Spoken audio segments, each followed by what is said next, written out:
Buta untuk melihat. Sementara itu hati Saulus masih berkobar-kobar untuk mengancam dan membunuh murid-murid Tuhan. Ia menghadap imam besar dan meminta surat kuasa untuk dibawa kepada rumah-rumah ibadat Yahudi di Damsyik, supaya jika ia menemukan laki-laki atau perempuan yang mengikuti jalan Tuhan, ia dapat menangkap mereka dan membawa mereka ke Yerusalem.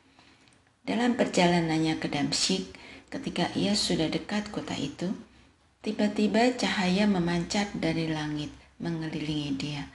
Ia rebah ke tanah dan mendengar suara yang berkata kepadanya, "Saulus, Saulus, mengapa engkau menganiaya aku?" Jawab Saulus, "Siapakah engkau, Tuhan?" Katanya, "Akulah Yesus yang kau aniaya itu. Tetapi bangunlah dan pergilah ke dalam kota. Di sana akan dikatakan kepadamu apa yang harus kau perbuat." Teman-teman seperjalanannya pun termangu-mangu karena mereka memang mendengar suara itu, tetapi tidak melihat seorang pun. Saulus bangkit berdiri lalu membuka matanya, tetapi ia tidak dapat melihat apa-apa. Mereka harus menuntun dia masuk ke Damsyik. Selama 3 hari ia tidak dapat melihat, dan selama itu juga ia tidak makan dan minum. Di Damsyik ada seorang murid Tuhan bernama Ananias. Tuhan berfirman kepadanya dalam suatu penglihatan. "Ananias," jawabnya, "Ini aku, Tuhan." Firman Tuhan, "Bangkitlah dan pergilah ke jalan yang bernama Jalan Lurus, dan carilah di rumah Yudas seorang dari Tarsus yang bernama Saulus. Ia sedang berdoa." Dan dalam suatu penglihatan, ia melihat bahwa seorang yang bernama Ananias masuk ke dalam dan menumpangkan tangannya ke atasnya, supaya ia dapat melihat lagi. Jawab Ananias, "Tuhan, dari banyak orang telah kudengar tentang orang itu, betapa banyaknya kejahatan yang dilakukannya terhadap orang-orang kudus-Mu di Yerusalem. Lagi pula, di sini ia memperoleh kuasa dari imam-imam kepala untuk menangkap semua orang yang berseru kepada nama-Mu." Namun firman Tuhan kepadanya, "Pergilah, sebab orang ini alat pilihan bagiku untuk memberitakan namaku di hadapan bangsa-bangsa lain, serta raja-raja dan orang-orang Israel. Aku sendiri akan menunjukkan kepadanya betapa banyak penderitaan yang harus ia tanggung oleh karena namaku." Lalu pergilah Ananias ke situ dan masuk ke rumah itu.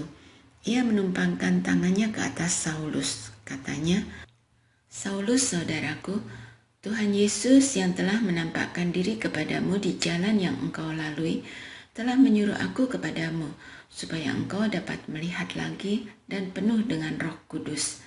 Seketika itu juga seolah-olah selaput gugur dari matanya, sehingga ia dapat melihat lagi. Ia bangun lalu dibaptis. Di minggu kelima ini kita akan melakukan persekutuan dengan cara yang berbeda.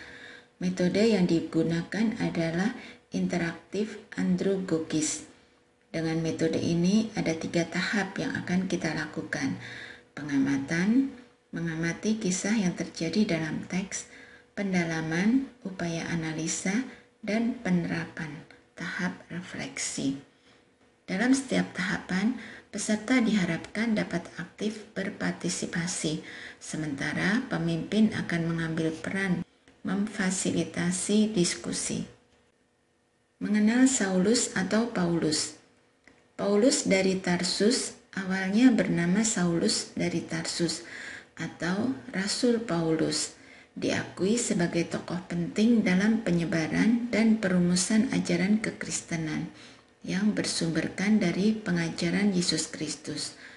Paulus memperkenalkan diri melalui kumpulan surat-suratnya dalam Perjanjian Baru di Alkitab Kristen sebagai seorang Yahudi dari suku Benyamin yang berkebudayaan Yunani, Helenis, dan warga negara Romawi. Ia lahir di kota Tarsus, tanah Kilikia, sekarang di Turki. dibesarkan di Yerusalem, dan dididik dengan teliti di bawah pimpinan Gamaliel. Pada masa mudanya, ia hidup sebagai seorang Farisi menurut mazhab yang paling keras dalam agama Yahudi. Sebagai seorang Farisi, Saulus adalah sosok yang sangat taat pada hukum Taurat. Ia bahkan pernah menyatakan dirinya tidak bercacat dalam menaati hukum Taurat. Karena ketaatannya itu, ia menjadi seorang penganiaya murid Yesus.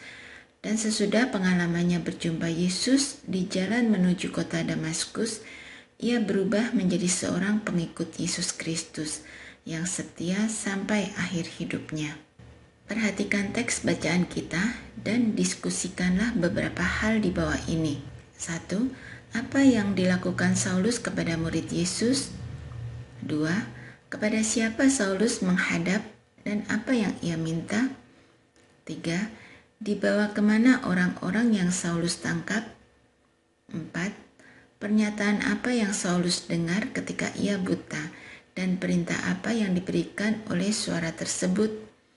5. Siapa murid Tuhan yang berada di Damsyik? Pendalaman. 1. Mengapa Saulus menangkapi murid-murid Yesus? 2. Bagaimana respon murid Tuhan yang berada di Damsyik ketika mendengar perintah Tuhan mengenai Saulus? 3. Menurut saudara, mengapa Tuhan memilih Saulus? 4. Menurut saudara, apa yang membuat Saulus berbalik dari kehidupannya yang lama? 5. Apa yang terbersit di pikiran saudara ketika Tuhan memakai orang yang dulunya jahat? Penerapan. 1. Dalam kisah ini, Saulus yang jahat itu Tuhan pakai untuk menjadi muridnya yang setia. Bagaimana saudara menerapkan bagian ini dalam hidup keseharian saudara? 2. Murid Tuhan yang Tuhan hampiri di Damsyik sempat menolak perintah Tuhan untuk memulihkan Saulus. Ia bisa saja tetap menolak permintaan Tuhan karena mengetahui kejahatan Saulus. Jika saudara berada di posisi murid tersebut, apa yang akan saudara lakukan? Jelaskan pertimbangan saudara. 3. Kisah ini berbicara mengenai kesempatan kedua bagi mereka yang jahat. Apa yang menjadi hambatan saudara untuk mempraktekkan tindakan Allah ini kepada orang lain, terlebih ketika saudara mengenal orang yang jahat itu? 4. Pesan apa yang saudara rasa ingin Tuhan sampaikan kepada saudara secara pribadi melalui PPW minggu kelima ini?